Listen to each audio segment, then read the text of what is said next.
Vaughn on Movies. Brought to you by YourTVSite.com and by ManBreastReduction.com. Directed by George Clooney, The Ides of March takes place during the frantic last days before a heavily contested Ohio presidential primary, when an up-and-coming campaign press secretary, Ryan Gosling, finds himself involved in a political scandal that threatens to upend his candidate's shot at the presidency. It was better the first time I saw it, in 1993. The world's toughest movie critic. That was prime time for political thrillers. Anymore, the subject matter is relegated to documentaries. I think that's because even setting up the exposition relies on the viewer to be very knowledgeable of the electoral process.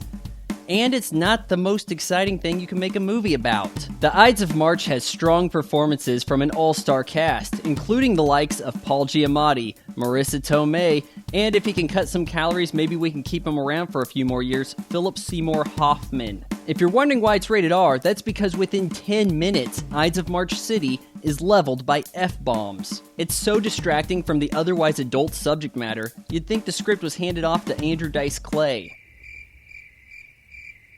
290s.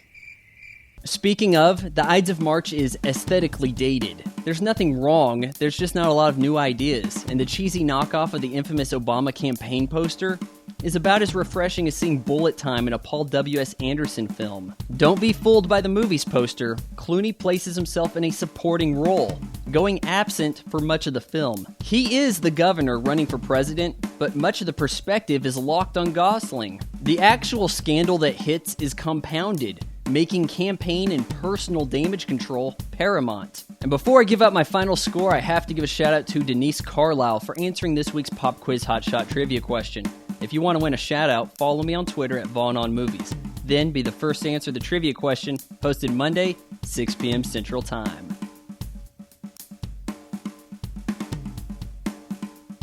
Ultimately, The Ides of March is about self-preservation. There is some truth, but it's difficult to find a good guy to root for. And being unconventional means it's not quite for everybody.